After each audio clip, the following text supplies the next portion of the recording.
an all-important CCL game between Bhojpuri Dabanggs and Telugu Warriors. And I have with me the two captains, Manoj Tiwari of Bhojpuri Dabanggs and Venkatesh from Telugu Warriors. I also have company Ram Charan from Telugu Warriors, Mr. Anand Yadav, owner of Bhojpuri Dabanggs, owners Telugu Warriors, Tirumal Reddy and Mr. Suresh Babu, and I've got the referee Mr. Raghunath. So can we just find the cause? Yeah, sir, I'm going to toss. In severe conditions.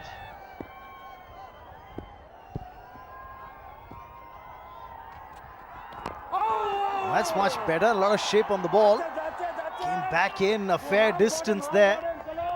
But I have to say one thing here. It was really a no-brainer. You win the toss, you bat first. You don't want to be fielding in this kind of condition, in these hot, really baking conditions. And you're absolutely right, Rohan. For these stars, more used to working in totally different conditions, can be quite a handful, as the bowler's finding out at this point.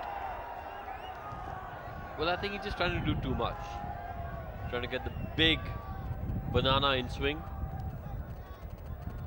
And in doing so, losing shape of his wrist. Aadarsh opening the batting for the Telugu Warriors. There's that in swing once again. This is what he's striving to do, Manoj Tiwari. But when he gets it right, he gets the ball to come in a long way. Yes, absolutely right. The Telugu Warriors captain Venkatesh, of course, won the toss, elected to bat first. And you've got Aadarsh getting off the mark with that couple, race through the offside. The non-striker's end is Aditya, who's been a prolific run scorer for them all through this tournament this season. Of course, talking about Manoj Tiwari, he's been very handy with the new ball for the Bhojpuri Dabanggs. Remember, both teams on 4 points apiece. That's a great delivery, just held its line. Well, a virtual quarter-final, because the winner of this goes into the semi-finals because they move on to 6 points. So high-pressure game, lots to play for. And both teams feeling the heat, because there was a stage in the tournament where they looked to shoe in to get to the semi-finals. Faltered in one game, and suddenly the pressure's on them.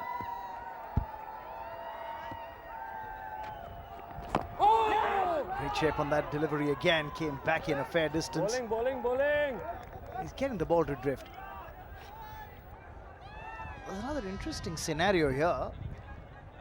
It's not as if the side which loses the match today will actually be completely out of contention. Remember, then it'll boil down to what happens in the next game when the Veer Marathis take on the Mumbai Heroes. That's the second match of the day. Just didn't get the shape on the delivery at all. Another wide. That's the third wide this season. I think he's trying for a little too much at this point of time, isn't he, Ron?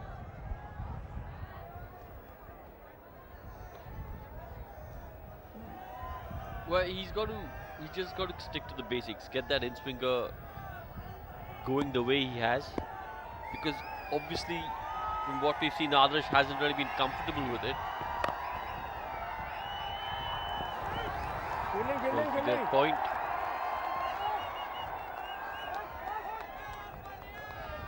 Well, it's a fair challenge to send down 6 legitimate deliveries in an over. He's going to have to bowl 9 if he doesn't bowl a wide here.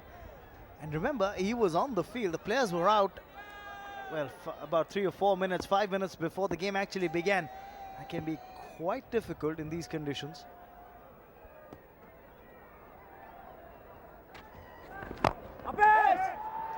Well fielded indeed, a chance of a run out here. Oh, just took too much time to recover. Well, there was a single in it. The non-striker should have been backing up. End of the first, it's 5 for no loss. That's what happened there. Oh, brilliant piece of effort. Stopped the ball, but look at the amount of time he took to recover there, Ron.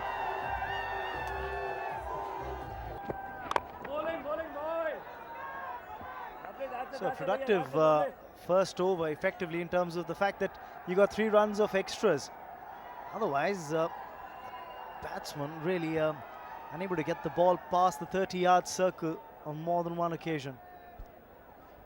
Vikrant coming on from the pavilion end.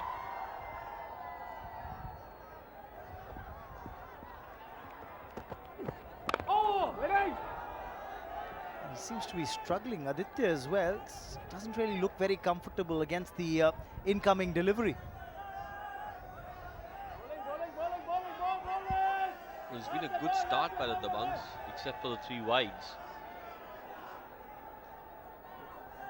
The balls they've got on target have troubled both Aadarsh and Aditya. And that last delivery may have even troubled the bat.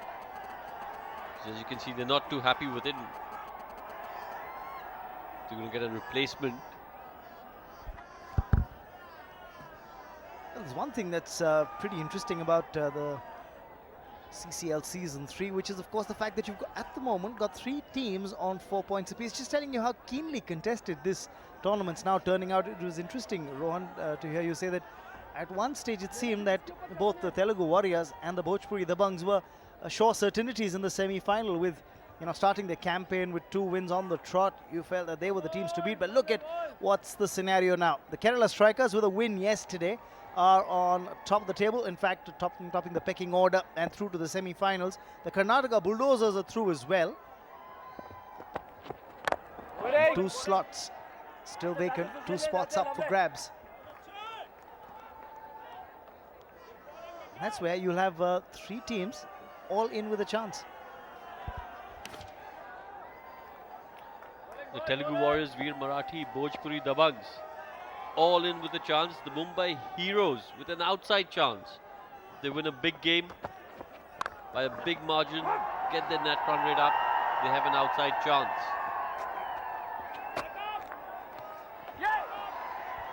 But the winner of this game definitely gets into the semi-final. So all to play for.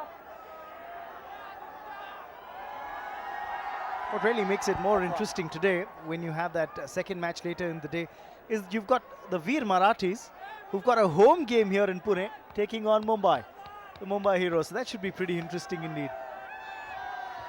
I'm expecting a big crowd for that one. Been very impressed with the Veer Marathis this season. It's their debut season.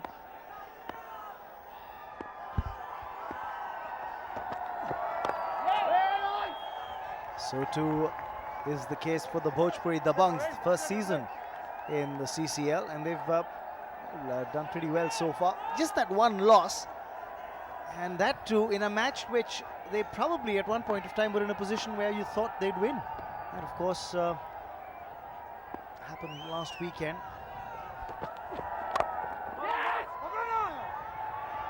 Finally getting a run off that delivery.